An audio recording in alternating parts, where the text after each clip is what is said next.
Hormuz প্রণালীতে ভারতীয় জাহাজে গুলি, ইরানের রাষ্ট্রদূতকে তলব করেছে দিল্লি। কৌশলগতভাবে গুরুত্বপূর্ণ হরমুজ প্রণালীতে ভারতীয় পতাকাবাহী দুটি বাণিজ্যিক জাহাজে গুলি চালানোর অভিযোগ উঠেছে। এই অভিযোগ ওঠার পর ইরানের রাষ্ট্রদূতকে তলব করেছে ভারত সরকার। শনিবার 18 এপ্রিল ওই প্রণালী অতিক্রম করার সময় একটি ইরানি গানবোট থেকে ভারতীয় জাহাজে গুলিবর্ষণ করা হয় বলে জানা গেছে। এর আগে ওই দিনই ভাগ্যলক্ষ্মী নামক একটি স্থানে জাহাজের নাবিকরা ইরানি নৌবাহিনীর সাথে তাদের কথোপকথনের বিস্তারিত তথ্য প্রকাশ করেন, যেখানে উত্তেজনাকর পরিস্থিতির আভাস পাওয়া গিয়েছিল। এই ঘটনার পরপরই ভারত সরকার দিল্লিতে নিযুক্ত ইরানি রাষ্ট্রদূতকে তলব করে এবং এ বিষয়ে তাদের গভীর উদ্বেগ ও কড়া প্রতিবাদও জানায়। নয়াদিল্লি এই ঘটনার তীব্র নিন্দা জানিয়ে ইরানের প্রতি আহ্বান জানিয়েছে যাতে ভারতের উদ্দেশ্যে আসা এবং ভারত থেকে ছেড়ে যাওয়া সমস্ত বাণিজ্যিক জাহাজের নিরাপদ যাতায়াত নিশ্চিত করা হয়। দিল্লির পক্ষ থেকে স্পষ্ট করে দেওয়া হয়েছে, আন্তর্জাতিক জলসীমায় সাধারণ বাণিজ্যিক জাহাজের ওপর এই ধরনের আক্রমণ কোনোভাবেই গ্রহণযোগ্য নয়।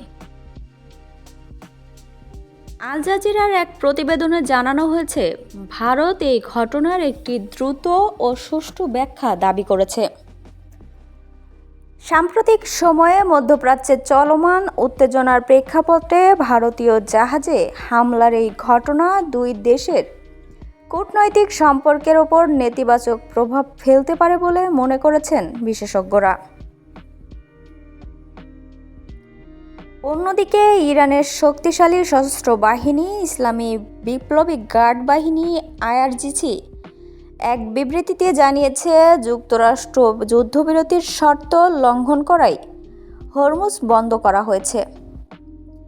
আইআরজিসির দাবি অনুযায়ী যুক্তরাষ্ট্র যুদ্ধবিরতির শর্ত ভঙ্গ করে ইরানি নৌযান ও বন্দরগুলোর ওপর থেকে নৌ অবরোধ প্রত্যাহার করেনি। এমতো অবস্থায় এই প্রণালীর দিকে এগিয়ে আসা যে কোনো নৌযানকে শত্রুর সঙ্গে সহযোগিতাকারী হিসেবে গণ্য করা হবে বলে তারা হুঁশিয়ারি দিয়েছে। ইরানের এই কড়া অবস্থানের কারণেই মূলত ভারতীয় জাহাজগুলো আক্রমণের শিকার হয়েছে বলে ধারণা করা হচ্ছে।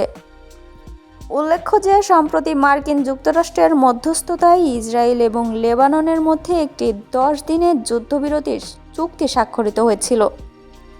এই চুক্তির পরপরই সাময়িকভাবে হরমুজ প্রণালী চলাচলের জন্য উন্মুক্ত করে দেওয়া হয়েছিল এবং পথটি পুনরায় বন্ধ হওয়ার আগে অন্তত 1 ডজনের বেশি জাহাজ নিরাপদে ওই এলাকা অতিক্রম করেছিল।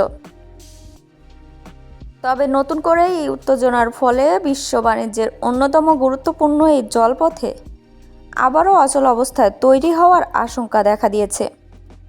ভারত এই অঞ্চলের স্থিতিশীলতা বজায় রাখার স্বার্থে আন্তর্জাতিক মহলের সাথে যোগাযোগ রক্ষা করে পরবর্তী পদক্ষেপ গ্রহণের প্রস্তুতি নিচ্ছে।